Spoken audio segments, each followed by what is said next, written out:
ઓમભાઈ અને ધાર્મિકભાઈ માટે ગિફ્ટ મંગાવ્યું છે. અનબોક્સિંગ કરે છે ગિફ્ટનું. શું છે? ગોટા બનાવો છો મમ્મી? ગોટા નાખી યુનિક રેસીપી છે યાર. ભાત તો આપણે બધા હોય નાખી દેવાની ને છોકરા યુનિક રેસીપી મળી જાય. ભાખરી બનાવો છો? હા. ગુડ મોર્નિંગ મિત્રો, સીતારામ, જય શ્રી કૃષ્ણ. કેમ છો? મજામાં? અમારે જો ઓમભાઈ જાગી ગયા છે ને ઓમભાઈને એકની ભાખરી બાકી છે તો ઓમભાઈ માટે ભાખરી બનાવું છું. અને આજે છે નવું વર્ષ 31 તારીખ 31st. તો બધાને હેપી ન્યુ યર.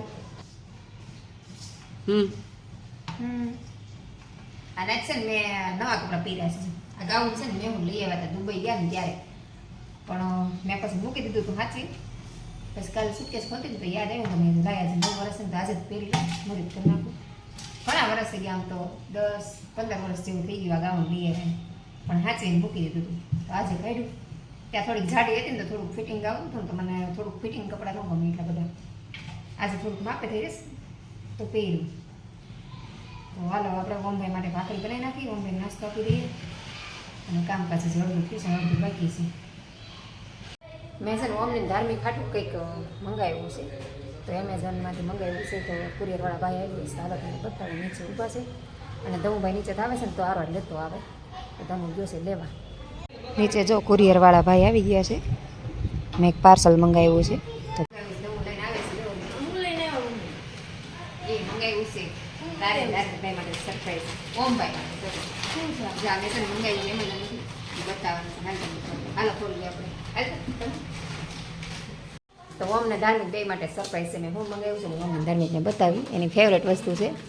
નાના હતા ને ત્યારે બહુ ખાતા.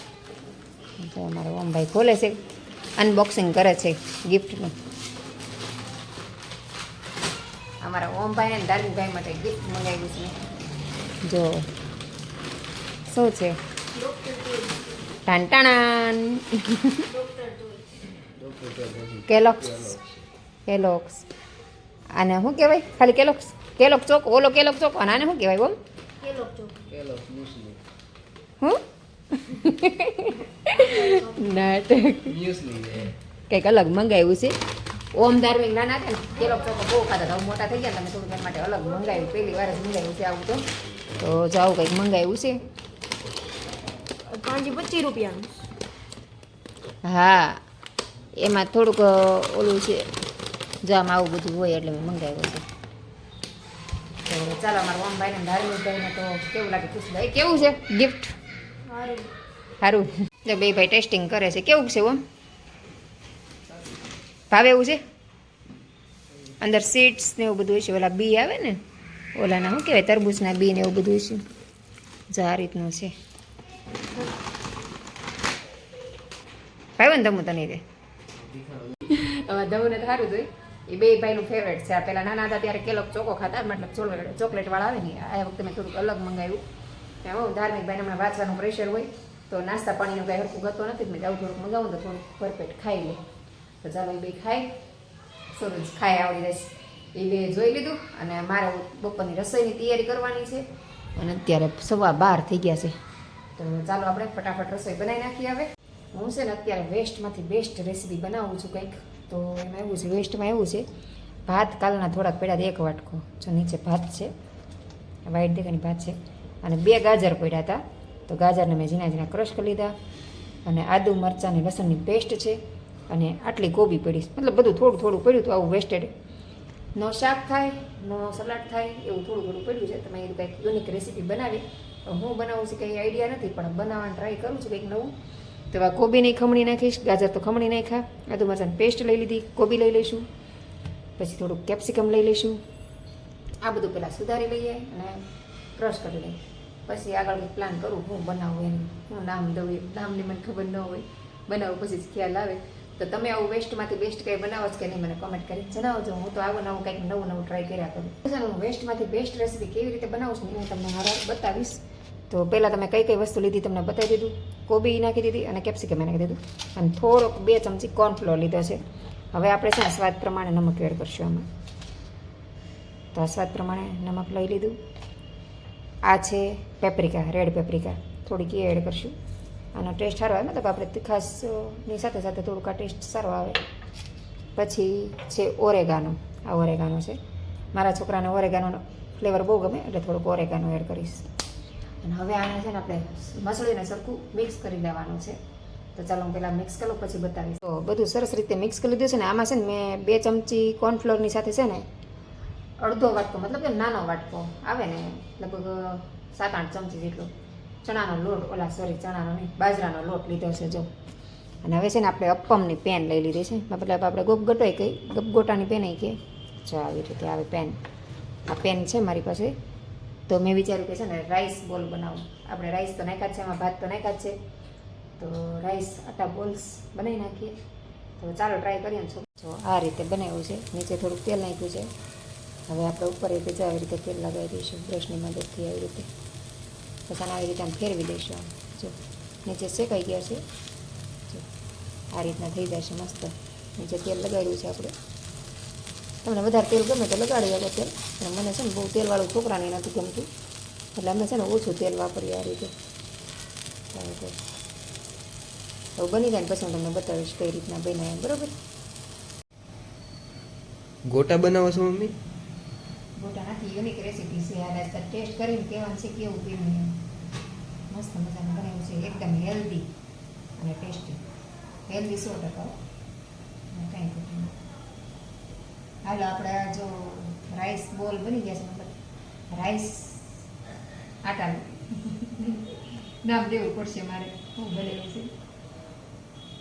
હાલો બધા જમવા. યુનિક રેસીપી મારી રાઈસ વેટ બોલ.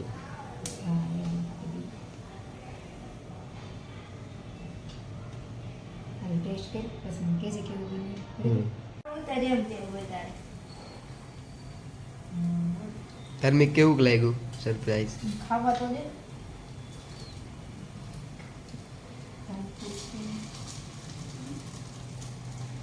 આખું ધમણ આમ ખોલીને આખું ઓલું ઠારી નાખીને પછી ખાય. અમુક વસ્તુ છે ને ગરમા ગરમ ટેસ્ટ કરાય તો મજા આવે.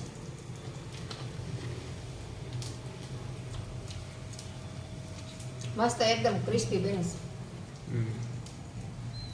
આને છે ને આપણે વેટ લોસ કરવો હોય ને તો એના માટે પણ આ ખાઈ શકીએ. સાચું જામાં બાજરાનો લોટ છે અને કોબી, કેપ્સિકમ ને ગાજર એવું છે, એટલે જે લોકોને વજન ઘટાડો હોય એના માટે આ બેસ્ટ કહેવાય. અને આમાં આપણે તેલ જાજુ નથી વાપરતા. આમ બન્યું છે મસ્ત. સાચું હાલો બધા મારી યુનિક રેસીપી ખાવા મસ્ત બની. મને બહુ ભાઈ. તમે કેવું બન્યું? ભાઈ મારી યુનિક રેસીપી તો અમારા ધમુભાઈને મને બહુ પસંદ આવી. ઓમભાઈ તો હજી નાવા ગયા છે અને ધમુભાઈ જો શર્ટ કરી ગયા. અને અહીંયા જે બને છે અને આમાં મેં તલ હોતન નાખ્યા છે. અને આને તમારે વધારે ટેસ્ટી બનાવવું હોય ને તો તમે આમાં પનીર નાખી શકો અને બોલ્સની વચ્ચે છે ને ચીઝ મૂકી શકો. તો અંદર ચીઝ હોય ને તો બોલાય છોકરાને ચીઝ હોય મજા આવે. જે છોકરા ચીઝ ભાવતો હોય એના માટે ઓમને ધમણ ભાવે, પણ હું હમણાં ચીઝવાળું ઓછું બનાવું છું. અને આમાં મેં તલ નાખ્યા. જો ઓલામાં તલ નહોતા નાખ્યા, આમાં થોડાક તલ નાખ્યા એટલે થોડુંક જોઈને મજા આવે. પછી લીલી કોથમીર નાખી શકો. તમારે જે નાખવું હોય ને બધું આમાં વેજીટેબલ નાખી શકો. છોકરાને મજા આવે અને ટેસ્ટ એકદમ મસ્ત છે. કાદમ છે ને મસ્ત ટેસ્ટ, મજા આવી ખાવાની.